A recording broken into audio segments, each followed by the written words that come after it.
بسم اللہ بسم اللہ الرحمن الرحیم۔ حضرات، میں ہوں محمد نظام الدین رضوی، صدر المدرسین و صدر شعبہ افتاء جامعہ اشرفیہ مبارک پور، ضلع اعظم گڑھ، یو پی، انڈیا۔ ہمارے ملک ہندوستان اور دوسرے کئی ممالک نے کورونا ویکسین یعنی ٹیکہ لگانے کی منظوری دے دی ہے، جو کئی دور اور مرحلوں میں تمام نارمل اشخاص و افراد کو لگائی جائے گی۔ اس کے باعث مختلف صوبوں اور ملکوں سے اہل علم نے شرعی رہنمائی چاہی، اور میں آج اسی سلسلے میں آپ سے مخاطب ہو رہا ہوں۔ کورونا ویکسین کے شرعی احکام۔ ویکسین میں ناپاک اجزاء کا شمول تحقیق کے ساتھ معلوم نہ ہو تو حکومت کی عام منظوری کے بعد لگوا سکتے ہیں۔ جس چیز کی نجاست معلوم نہ ہو وہ پاک ہے کہ اصل اشیاء میں طہارت و پاکی ہے۔ کورونا ویکسین کیا ہے؟ ایک ہے بیماری کا علاج اور ایک ہے بیماری سے بچاؤ۔ علاج کے لیے دوا استعمال کی جاتی ہے اور بچاؤ کے لیے ویکسین۔ ویکسین کو عام بول چال میں ٹیکہ کہا جاتا ہے، جو عموماً نارمل افراد اور بچوں کو لگایا جاتا ہے، اور اس کی وجہ سے بیماری کے وائرس لاچار اور بے بس ہو جاتے ہیں۔ کورونا ویکسین حقیقت میں کووڈ-19 نام کی بیماری کی دوا نہیں ہے، بلکہ اس سے تحفظ اور بچاؤ کا ٹیکہ ہے۔ اس کا فائدہ یہ ہے کہ جس شخص کو یہ ٹیکہ لگ جائے گا وہ باذن اللہ کورونا وائرس کے باعث پیدا ہونے والے مرض سے متاثر نہ ہوگا، اور اگر ہوا تو اس کا زور بہت ہلکا و معمولی ہوگا، کیونکہ اس کی وجہ سے بدن کا دفاعی نظام اتنا مضبوط اور فعال ہو جاتا ہے کہ جسم میں باہر سے آنے والے خطرناک وائرس اس کے مقابل بے بس اور لاچار ہو جاتے ہیں۔ کووڈ-19 کی ہلاکت خیزی کے پیش نظر دنیا کے مختلف ممالک نے ویکسین بنانے اور عوام کو لگانے کی منظوری دے دی ہے۔ فی الحال منظور شدہ ویکسین کی تعداد 9 تک پہنچ چکی ہے۔ حکومت ہند نے بھی 2 کمپنیوں کو ویکسین بنانے اور لگانے کی منظوری دی ہے۔ البتہ یہ منظوری ابھی معالجین اور ان کے معاونین کے لیے ہے، بعد میں سب کے لیے عام ہوگی۔ پہلی کمپنی ہے بھارت بایوٹیک۔ اس کے تیار کردہ ٹیکے کا نام کوویکسین ہے۔ دوسری کمپنی سیرم انسٹیٹیوٹ ہے، اور اس کمپنی کی ویکسین کا نام کووشیلڈ ہے۔ کمپنی نے اس ویکسین کے اجزاء ترکیبی میں ایتھنول اور پولیسوربیٹ 80 کو بھی شامل کیا ہے۔ ایتھنول کا معنی ہے الکحل، اور کوویکسین میں بھی فینوکسی ایتھنول نام کا ایتھنول شامل ہے، جو نام سے الکحل کی ایک قسم معلوم ہوتا ہے۔ اس کا استعمال اشیاء کو خراب ہونے سے بچانے کے لیے ہوتا ہے، اور الکحل آمیز دواؤں کا استعمال بوجہ عموم بلوہ جائز ہے۔ مجلس شرعی جامعہ اشرفیہ مبارک پور نے پوری تحقیق کے بعد 2000 عیسوی سے پہلے ہی یہ فیصلہ کر دیا تھا، جسے مجلس شرعی کے فیصلے جلد اول مطبوعہ مبارک پور میں دیکھا جا سکتا ہے۔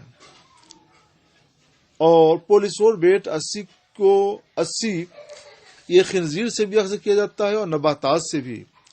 خنزیر سے اخذ کیا ہوا جز حرام اور نباتات سے حاصل کیا ہوا حلال، مگر فی الحال یہ تحقیق نہیں ہے کہ کووشیلڈ میں کون سا پولیسوربیٹ شامل ہے۔ اتنا کہا جا سکتا ہے کہ یہ ہمیں نہیں معلوم ہے کہ پولیسوربیٹ خنزیر کا جز ہے، ہو سکتا ہے وہ نباتات، پیڑ پودوں کا جز ہو۔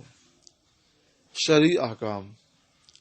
کورونا ویکسین ہو یا کوئی بھی نئی دوا، اس کا حکم شرعی جاننے کے لیے بنیادی طور پر دو باتوں کا علم ضروری ہے۔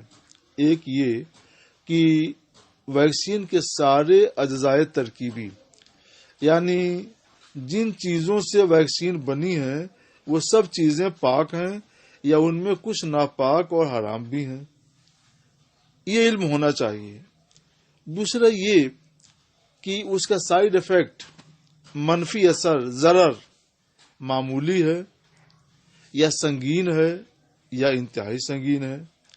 معمولی ہو جیسے ٹیکے کی جگہ پر سوجن، ہلکا بخار، جسم میں درد، گھبراہٹ جو تھوڑی دیر میں ختم ہو جاتا ہے۔ سنگین منفی اثر جیسے شدید بخار، شدید الرجی، مگر ان کے دور رس اثرات نہیں ہوتے اور اسپتال جانے کی ضرورت نہیں پیش آتی، اور انتہائی سنگین منفی اثر، اس میں اسپتال جانے کی ضرورت پیش آتی ہے اور بعض کیسز مایوس کن بھی ہو سکتے ہیں۔ ویکسین کا حکم اجزائے ترکیبی کے لحاظ سے۔ اجزائے ترکیبی یعنی جن چیزوں سے ویکسین بنائی گئی ہے وہ چیزیں، وہ اجزاء پاک ہیں یا ناپاک، اس کا علم کمپنی یا اس کے متعلقہ افراد کے بتانے سے ہوتا ہے، اور دونوں کمپنیوں نے اپنے ویکسین کے اجزائے ترکیبی اپنے ویب سائٹ پر شائع کر دیے ہیں، مگر ان سے جزم اور یقین کے ساتھ یہ نہیں معلوم ہوتا کہ ان میں کوئی چیز ناپاک یا حرام ہے، اس لیے حکم جواز کا ہوگا۔ امام محمد بن حسن شیبانی رحمۃ اللہ علیہ جو امام مذہب حنفی ہیں فرماتے ہیں کہ جب تک کسی چیز کے بارے میں ہمیں یہ نہ معلوم ہو کہ وہ حرام لعینی ہی ہے، اس کی ذات حرام ہے، ناپاک ہے، ہم اسے حلال مانتے ہیں۔ یہی قول سراج الامہ امام اعظم ابو حنیفہ اور آپ کے اصحاب رحمہم اللہ تعالی کا ہے۔ اصل میں شریعت طاہرہ کا ضابطہ یہ ہے کہ جس چیز کی نجاست اور حرمت معلوم نہ ہو وہ پاک و حلال ہے، کیونکہ مدار نجاست علم پر ہے اور مدار طہارت نجاست سے لا علمی پر، یعنی نجاست معلوم نہیں ہے تو شریعت اس کو پاک مانتی ہے۔ اسی طرح مدار حرمت علم پر ہے، اور حلال اور مدار حلت حرمت سے لا علمی پر، یعنی اگر ہمیں حرام ہونا معلوم نہیں ہے تو شریعت اس کو حلال قرار دیتی ہے۔ چنانچہ ماہر قانون اسلامی امام احمد رضا رحمۃ اللہ تعالی علیہ سے سوال ہوا کہ ایام وبا میں، کورونا بھی ایک وبا ہے، ایام وبا میں گورنمنٹ کی طرف سے جو دوا کنووں میں پانی کی اصلاح کے واسطے ڈالی جاتی ہے اور پانی کا رنگ سرخ ہو جاتا ہے اور ذائقہ میں بھی فرق آ جاتا ہے، وہ پانی طاہر، پاک اور پینے اور وضو کے قابل ہے یا نہیں؟ تو آپ نے اس کے جواب میں تحریر فرمایا، جب تک نجاست کا علم نہیں، پانی پاک بھی ہے اور پاک کرنے والا بھی، طاہر بھی ہے اور مطہر بھی، کہ اصل اشیاء میں طہارت ہے۔ یوں ہی جب تک حرمت کا علم نہیں، پانی حلال و مشروب ہے کہ اصل اشیاء میں اباحت ہے۔ فتاوی رضویہ جلد 1 صفحہ 549۔ ایک دوسرے سوال کے جواب میں آپ لکھتے ہیں، حکم پاکی کا ہے جب تک نجاست یقیناً معلوم نہ ہو۔ اعلی حضرت امام احمد رضا علیہ رحمۃ و رضوان نے فتاوی رضویہ میں چند شرعی ضوابط کے ذریعے اس طرح کے مسائل کے احکام پر تفصیل سے روشنی ڈالی ہے۔ ہم یہاں آپ کی تفہیم اور اطمینان قلب کے لیے اسی کے چند اقتباس پیش کرتے ہیں۔ آپ فرماتے ہیں فتاوی رضویہ شریف میں، حضرت حق جل وعلا یعنی اللہ تعالی نے ہمیں یہ تکلیف نہیں دی، ہمیں اس کا ذمہ دار نہیں بنایا کہ ایسی ہی چیز کو استعمال کریں جو واقعی طاہر و حلال ہو، کہ اس کا علم تو ہماری قدرت اور استطاعت سے باہر ہے، اور اللہ تعالیٰ فرماتا ہے کہ اللہ کسی پر بوجھ نہیں ڈالتا مگر اس کی طاقت بھر۔ یوں ہی اللہ نے ہم کو یہ تکلیف نہیں دی، یعنی ہم پر یہ لازم نہیں کیا کہ صرف وہی چیز برتیں جس سے ہم اپنے علم اور یقین کی روح سے طیب و طاہر جانتے ہیں کہ اس میں بھی حرج عظیم ہے، اور حرج شرعاً مدفوع ہے۔ اللہ تعالیٰ فرماتا ہے وما جعل علیکم فی الدین من حرج، اللہ نے تم پر دین میں کوئی تنگی نہیں رکھی۔ دوسری جگہ اللہ تعالیٰ فرماتا ہے یرید اللہ بکم اليسر ولا یرید بکم العسر، اللہ تمہارے ساتھ آسانی چاہتا ہے اور تمہارے ساتھ دشواری نہیں چاہتا۔ اے عزیز، اعلیٰ حضرت فرماتے ہیں رحمۃ اللہ تعالی علیہ، اے عزیز، یہ دین بحمد اللہ آسانی کے ساتھ آیا ہے، آسانی اور نرمی کے ساتھ آیا۔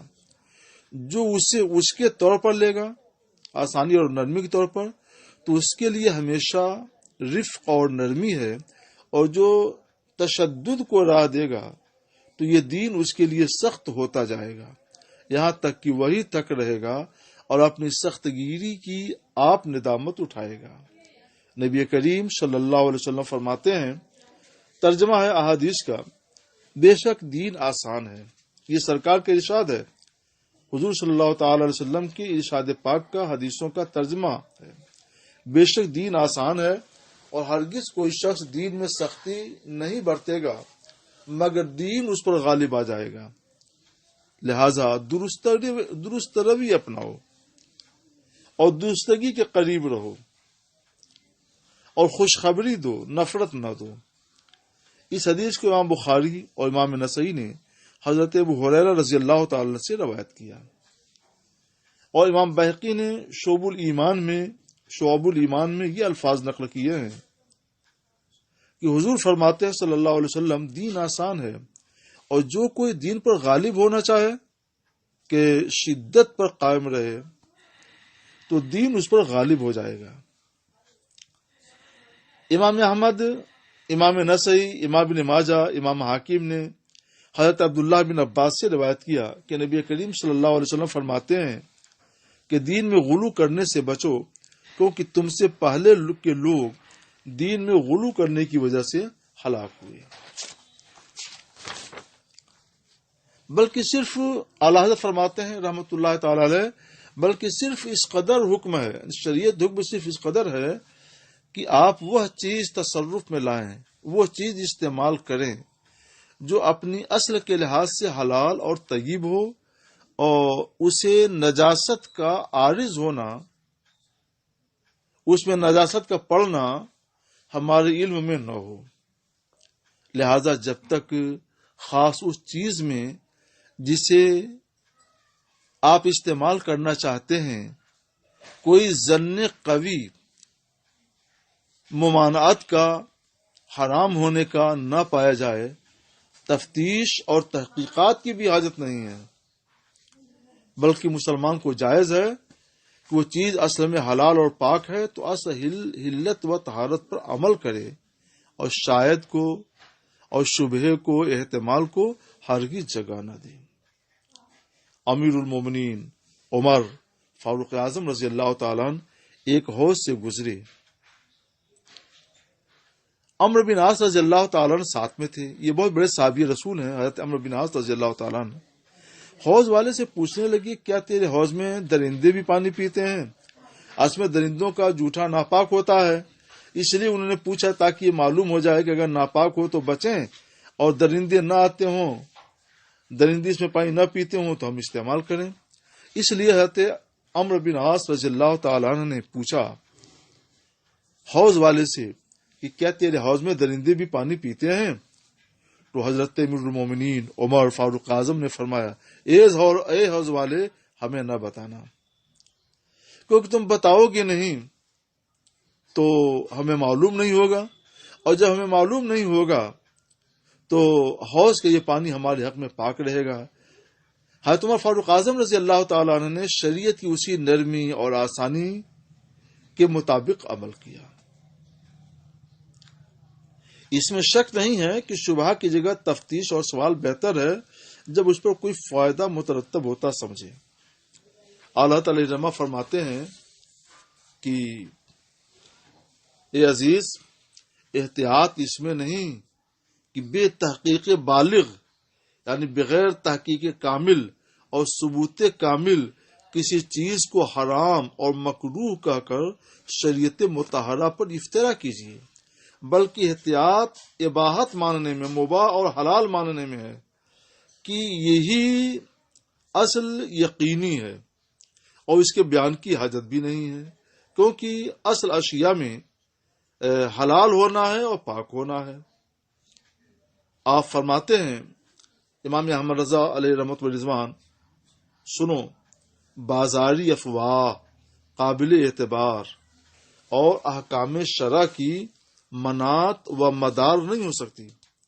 بازاری افواہوں کی بنیاد پر حکم شرع جاری نہیں کیا جا سکتا۔ بہت خبریں بے سروپا ایسی مشہور ہو جاتی ہیں جن کی کچھ اثر نہیں، یا ہے تو بہزار تفاوت۔ اکثر دیکھا ہے کہ ایک خبر نے شہرت پائی اور کہنے والوں سے تحقیق کیا تو یہی جواب ملا کہ سنا ہے۔ نہ کوئی اپنا دیکھنا بیان کرتا ہے، نہ اس کی سند کا پتہ چلتا ہے کہ اصل کہنے والا کون تھا، جسے سن کر شدہ اس اشتہار کی نوبت آئی۔ تو ایسی خبروں پر حکم شرع کی بنیاد نہیں رکھی جاتی ہے۔ یہ فتاوی رضویہ جلد 2 میں رسالہ الاحلام من السکر کی عبارات تھی، جو مقدمہ ثالثہ، رابعہ اور مقدمہ عاشرہ کی اقتباسات ہیں۔ میرے بھائیوں، فتاوی رضویہ کی یہ اقتباسات احادیث نبویہ اور فقہی تصریحات پر مبنی ہیں، اور ان سے یہ امر بخوبی منقع ہو جاتا ہے کہ افواہ پر حکم شرعی کی بنیاد نہیں رکھی جا سکتی۔ یوں ہی کسی پاک و صاف چیز کو صرف شک کی بنیاد پر حرام نہیں قرار دیا جا سکتا۔ علاج اور دوا میں اصل حلت و طہارت ہے۔ خود رسول گرامی وقار صلی اللہ تعالی وسلم نے علاج کرانے اور دوا استعمال کرنے کی اجازت دی ہے، لہذا جب تک یقین سے یہ نہ معلوم ہو جائے کہ فلاں دوا میں خنزیر کا جوس یا کوئی ناپاک چیز شامل ہے، اس سے حرام و ناجائز نہیں کہا جا سکتا، بلکہ امام احمد رضا علیہ رحمۃ الرضوان کی صراحت کی روشنی میں، بلکہ فرمودات نبوی کی روشنی میں اور تصریحات فقہا کی روشنی میں اسے پاک اور حلال مانا جائے گا، لہذا اس کا استعمال جائز و درست ہوگا۔ واللہ تعالی عالم۔ اب ویکسین کا حکم منفی اثرات کے لحاظ سے بھی سمجھ لینا چاہیے، یعنی سائیڈ ایفیکٹ کے لحاظ سے سائیڈ ایفیکٹ ہوتا ہے تو اس کی وجہ سے اس میں کہاں تک کہ اجازت یا ممانعت ہو سکتی ہے۔ تو حضرات، کوئی نئی ویکسین ہو یا دوا تیار ہونے کے بعد اسے تجربات کے اور ٹرائل کے مختلف مراحل سے گزارا جاتا ہے۔ اسے کلینیکل ٹرائل کہتے ہیں۔ ان تجربات کے ذریعے یہ معلوم کیا جاتا ہے کہ ویکسین سے بدن کے دفاعی نظام میں مثبت رد عمل پیدا ہوتا ہے یا ناخوشگوار منفی اثرات پیدا ہوتے ہیں۔ آخری مرحلے کا تجربہ بھی کامیاب ہوتا ہے تو حکومت اس کے استعمال کی عام منظوری دے دیتی ہے۔ اس لیے جب آخری دور کے تجربے کے بعد حکومت ویکسین لگانے کی عام منظوری دے دے تو کورونا ویکسین لگوانے کی اجازت ہوگی۔ ہاں، الرجی والے اور حاملہ وغیرہ کو ویکسین لگوانا ممنوع ہے۔ ڈاکٹروں نے خود انہیں بچنے کے لیے کہا ہے، لہذا وہ ضرور بچیں کہ جو چیز عذر طب و میڈیکل سائنس مضر ہوتی ہے وہ شرعاً بھی ممنوع ہوتی ہے۔ یہ حکم ان تمام ممالک کا بھی ہے جہاں وہاں کی حکومتوں نے ویکسین لگوانے کا اذن عام دے دیا ہے، عام منظوری دے دی ہے، اور اس میں ناپاک اجزاء کا شمول، ناپاک چیزوں کا شمول تحقیق اور یقین کے ساتھ معلوم نہیں ہے۔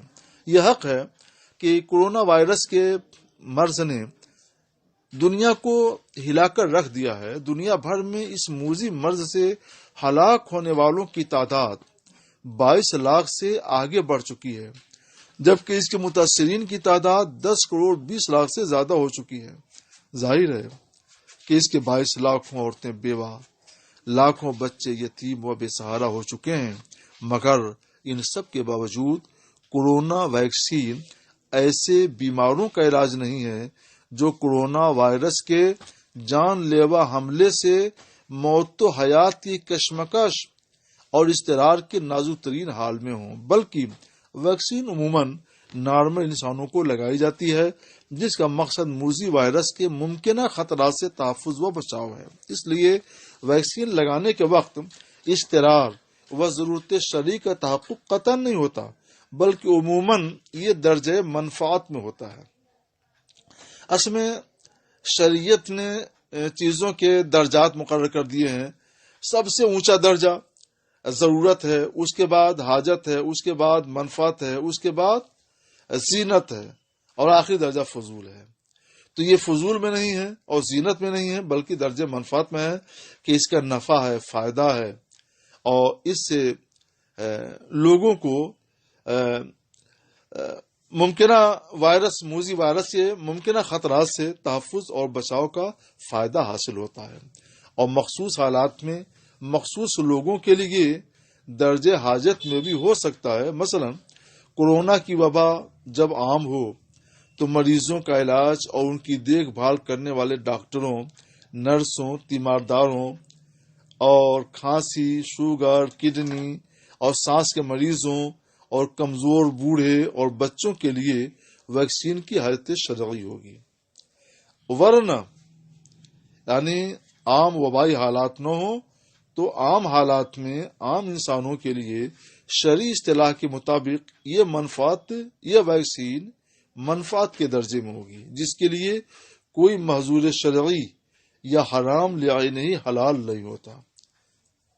ضرورت، اضطرار، حاجت، منفعت، زینت وغیرہ کا تعارف میری کتاب فقہ اسلامی کے 7 بنیادی اصول میں ہے، جو مبارک پور سے طبع ہوئی ہے۔ اس لیے مکتبہ برہان ملت مبارک پور سے یہ کتاب حاصل کی جا سکتی ہے۔ اس لیے ضرورت شرعی یا اضطرار کا سہارا لے کر کسی حرام لعینہ اور ناپاک چیز کو حلال نہیں قرار دینا چاہیے۔ خلاصہ کلام یہ کہ کورونا ویکسین نارمل انسانوں کو مہلک وائرس کے ممکنہ خطرات سے تحفظ اور بچاؤ کے لیے لگائی جاتی ہے۔ ایسا نہیں ہے کہ اس وقت وہ کورونا کے جان لیوا حملے سے مغلوب و مشتر ہو چکے ہوں اور ویکسین لگانے سے بچ جائیں، ایسا نہیں ہے۔ 2، کسی ملک کے ویکسین میں ناپاک چیز کی شمولیت تحقیق اور یقین کے ساتھ معلوم ہو، پوری تحقیق اور یقین کے ساتھ معلوم ہو تو وہاں کے لوگ ایسی ویکسین سے بچیں اور وقت حاجت پاک ویکسین تلاش کر کے لگوائیں، اور پاک ویکسین تو عام حالات میں بھی لگوانے کی اجازت ہے۔ یوں ہی جن ویکسینوں میں کسی ناپاک چیز کی آمیزش یعنی ملاوٹ کی تحقیق اور جزم و یقین نہ ہو، اسے بھی لگوا سکتے ہیں۔ یہ حکم ہمارے ملک بھارت کا بھی ہے اور تمام ممالک کے لیے بھی ہے۔ نمبر 3، ہندوستان میں 2 کمپنیوں نے کو ویکسین اور کووشیلڈ نام سے ویکسین تیار کی ہے۔ ان میں ناپاک چیزوں کے ملائے جانے کی تحقیق نہیں ہے اور نہ جزم و یقین ہے، لہذا آپ اسے لگوا سکتے ہیں۔ البتہ جن لوگوں کو ویکسین لگوانا ڈاکٹروں نے ممنوع قرار دیا ہے وہ لوگ اس سے بچیں۔ نمبر 4، یہ اجازت حکومتوں کی طرف سے عام منظوری ملنے کے بعد ہی دی جاتی ہے تاکہ اطمینان ہو کہ یہ ویکسین کسی سنگین منفی اثر سے محفوظ ہے۔ میں سمجھتا ہوں کہ ملک ہندوستان اور دوسرے ممالک میں جو